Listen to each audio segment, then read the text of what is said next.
Fix it, fix it, fix it, fix it, fix it, fix it.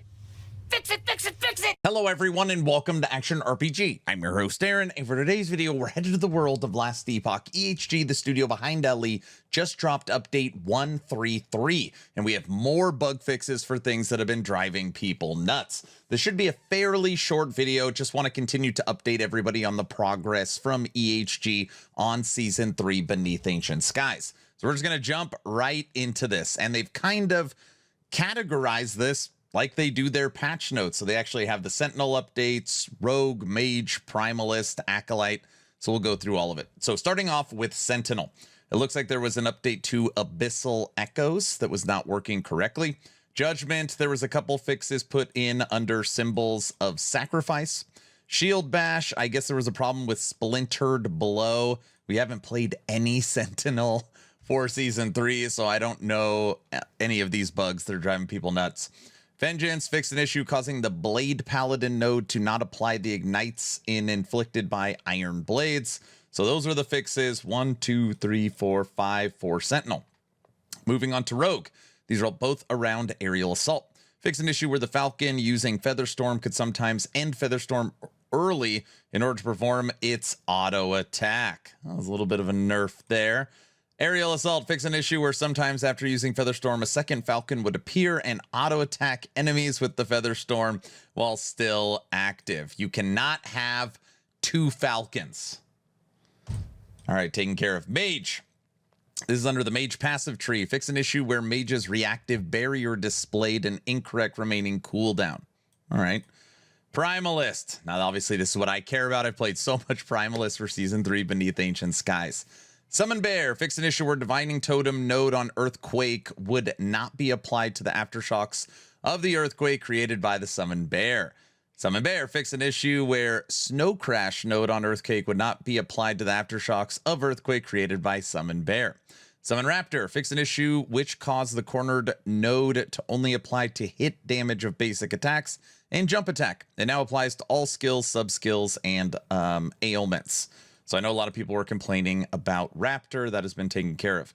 And Summon Wolf. Fix an issue where Summon Wolves that can exceed the companion limit, such as the permanent bond node, would be unsummoned in cases where the maximum number of wolves are already summoned and then resummoned, such as when allocating or deallocating skill points or transitioning to new scenes. Now, I immediately logged in. Well, I immediately downloaded this, logged into the game. Let's see if my new unbelievably fun and powerful Lightning Retaliation build has been fixed.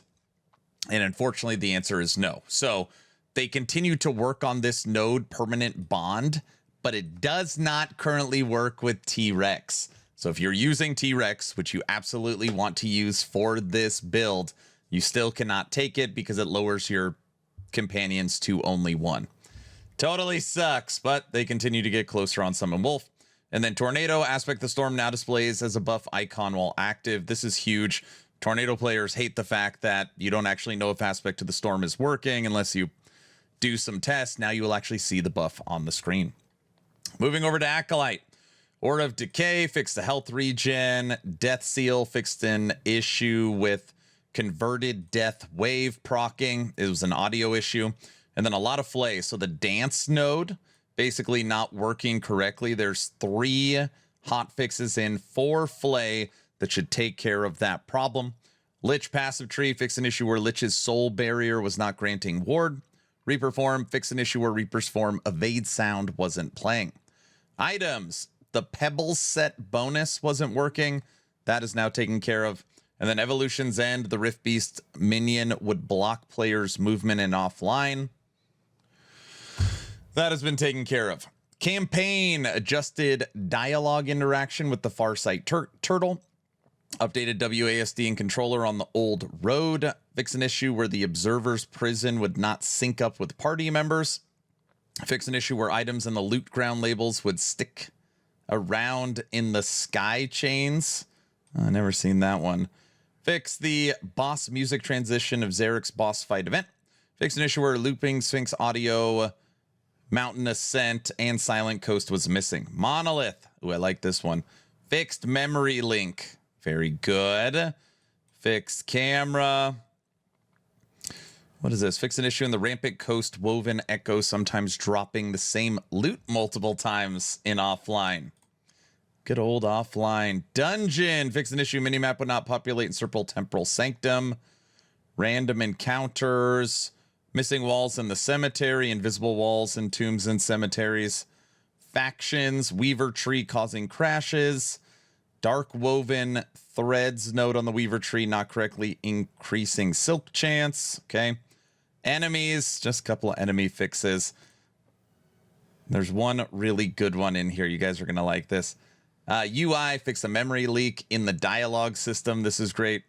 Others, fix the issue causing movement inputs to cancel ability usage much earlier than intended in offline. Quality of life changes. Made changes to item containers like stash and inventory to better optimize their impact on performance. So this is something that's been talked about over and over yet. If you have 50, 80, 100, got 200 tabs and you interact with your stash, it lags like crazy. It literally freezes the game. So they are now putting this forefront, trying to work on stash optimization.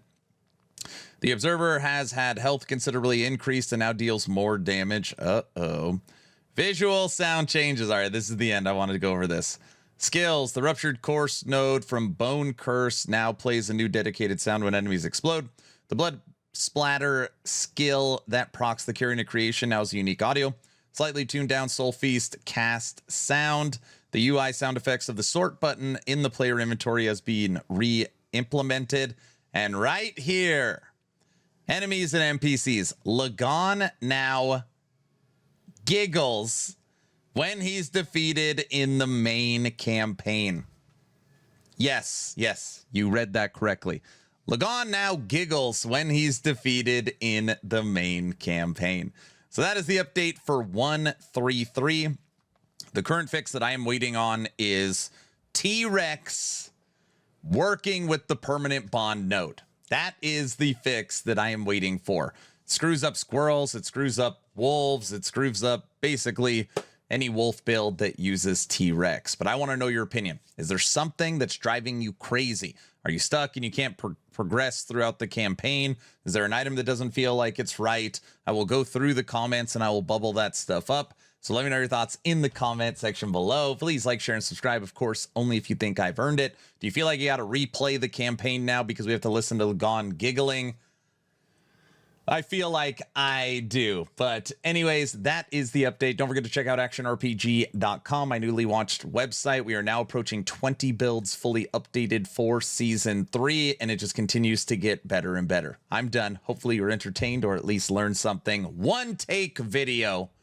Aaron, out.